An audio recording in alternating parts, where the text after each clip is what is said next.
समय पहले की बात है। एक छोटा सा गांव था, सोनपुर, जो घने जंगलों और पहाड़ियों के बीच बसा हुआ था। इस गांव में अर्जुन नाम का एक समझदार और बहादुर लड़का अपने छोटे भाई रोहन, नटखट बहन मीरा और बुद्धिमान दादाजी के साथ रहता था। सोनपुर कभी बहुत हरा भरा गांव था, लेकिन अब वहां भीषण सूखा पड़ा हुआ था। कुएं सूख चुके थे, तालाबों में दरारें पड़ गई थी और खेतों में उगे पौधे मुरझा चुके थे। लोग दुखी थे और हर रोज की जिंदगी एक संघर्ष बन गई थी। एक दिन अर्जुन और मीरा अपनी दादी जी की पुरानी अटारी की सफाई कर रहे थे। वहां उन्हें धूल से ढका एक पुराना चमड़े का बक्सा मिला।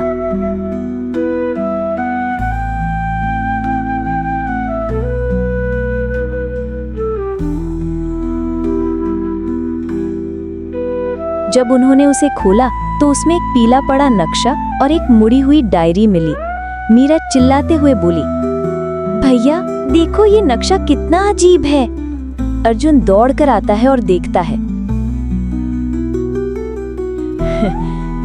ये क्या है मीरा? कोई पुराना खजाना लगता है। मीरा उत्साह से, अरे देखो, इसमें तो एक डायरी भी है। अर्जुन डायरी को पढ़ता है।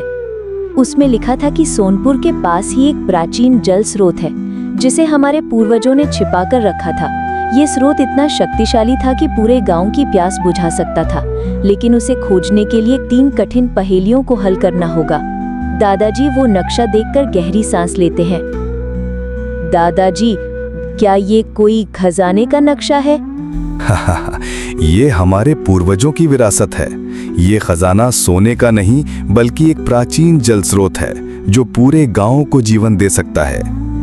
रोहन खुशी से उछल पड़ता है। खजाना? दादाजी कभी मजाक नहीं करते। ये नक्शा कुछ तो जरूर बताता है। तो चलो हम इसे खोजते हैं। चलो अर्जुन भैया। जब दादाजी और बच्चे इस खजाने के बारे में बात कर रहे थे, बाहर खड़ा हुआ जालिम सिंह ये सब सुन रहा था। वो इस गांव का सबसे दुष्ट व्यक्ति था। लोगों की जमीन हड़पना, उन्हें लूटना, यही उसका काम था। और जालिम सिंह की आंखों में लालच की चमक थी। वो दीवार के पीछे छिपकर सारी बातें सुन रहा था और मन ही मन बड़बड़ा रहा था। क्या नक्शा, और वो भी खजाने का? अब इस खजाने को तो मैं ही ढूंढ कर रहूंगा और इस गांव का सबसे अमीर आदमी बनूंगा। फिर सब पर मेरी हुकूमत होगी, मेरी। उसकी आंखों में एक खतरनाक मुस्कान तैर गई और उसकी नीयत अब पूरी तरह से बदल चुकी थी। अब रोहन, मीरा और अर्जुन तीनों उस खजाने की खोज में निकल पड़े। नक्शे के अनुसार पहली पहेली गांव के सबसे पुराने बरगद के पेड़ के पास छिपी थी।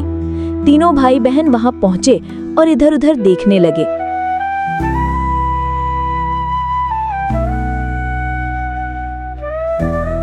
तभी अर्जुन ने देखा कि पेड़ की लटकती जड़ों के पीछे एक पत्थर की पट्टी पर लिखा था, जहां जड़ें आकाश छूती हैं, वहां ज्ञान का पथ खुलता है। भैया, इसका क्या मतलब हुआ? अर्जुन सोचने लगा। तभी उसने जड़ों के पीछे झांका और देखा। उसे वहां एक छोटी गुफा दिखाई दी। पेड़ की जड़ें उस गुफा तक जा रही थीं। लगता है हमें उस गुफा में जाना होगा, तभी आगे का रास्ता मिलेगा। तीनों गुफा के पास गए और अंदर चले गए, लेकिन दूर से जालिम सिंह उन्हें देख रहा था। जब से उसे खजाने की बात पता चली थी, वो उन्हें पीछा करते हुए फॉलो कर रहा था। आगे जाकर उन्हें एक सूखी नदी मिली, जो इतनी गहरी थी कि पार नहीं की जा सकती थी। वहां न तो कोई पुल था, न रास्ता। तीनों जैसे रुक से गए थे। कुछ समझ नहीं आ रहा था। तभी अर्जुन की नजर एक पत्थर पर पड़ी। उस पर लिखा था, जहां पत्थर बात करते हैं, वहां रास्ता बनता है। अब क्या करें अर्जुन भैया? मुझे लगता है कि यही अंत है, इससे आगे हम नहीं जा सकते। तभी मीरा चारों ओर देखती है। यहाँ के पत्थर और लकड़ियां मिलाकर हम पुल बना सकते हैं। अर्जुन ने योजना बनाई। रोहन ने मजबूत लकड़ियां इकट्ठी की और मीरा ने पत्थरों को सजाया। धीरे धीरे उन्होंने एक अस्थायी पुल बनाया और नदी पार कर ली। अब उस नदी को पार करके वो लोग एक खंडहर में आ जाते हैं, जहाँ पर एक पुराना मंदिर था। मंदिर के द्वार पर सूर्य और चंद्रमा का एक प्रतीक बना हुआ था और एक शिला पर लिखा था, जब सूर्य और चंद्रमा एक होते हैं तब सत्य प्रकट होता है। अब इसका क्या मतलब हुआ? समझ नहीं आ रहा। अब क्या करना चाहिए?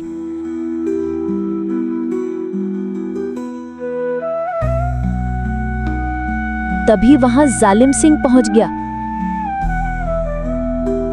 जालिम सिंह ने धमकाते हुए कहा, खजाना मेरा होगा, तुम लोग सिर्फ बच्चे हो।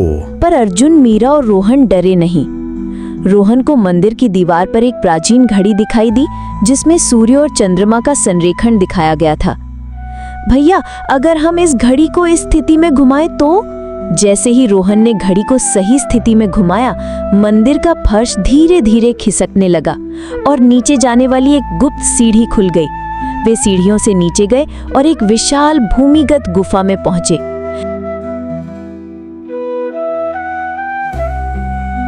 वहां एक प्राचीन कुआं था, जिसमें से साफ और चमकता हुआ जल निकल रहा था।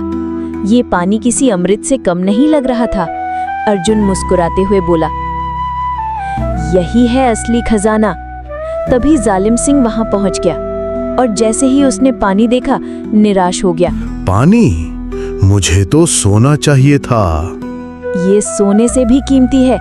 ये गांव को जीवन देगा। जब जालिम सिंह ने कुएं को तोड़ने की कोशिश की तो अर्जुन और रोहन ने उसे रोक लिया। तभी दादाजी और गांव वाले भी वहां पहुंच गए। ये खजाना प्रकृति का वरदान है जालिम, इसे बेचना नहीं, संभालना चाहिए। जालिम सिंह की आंखों में पछतावा आ गया।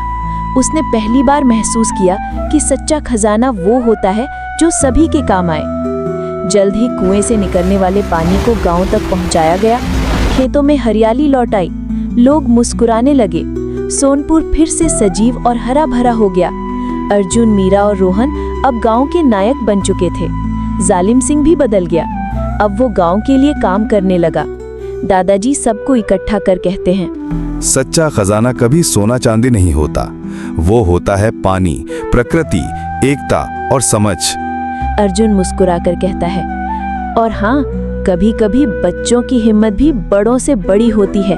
जहाँ एकता और समझ होती है, वहीं असली खजाना छिपा होता है।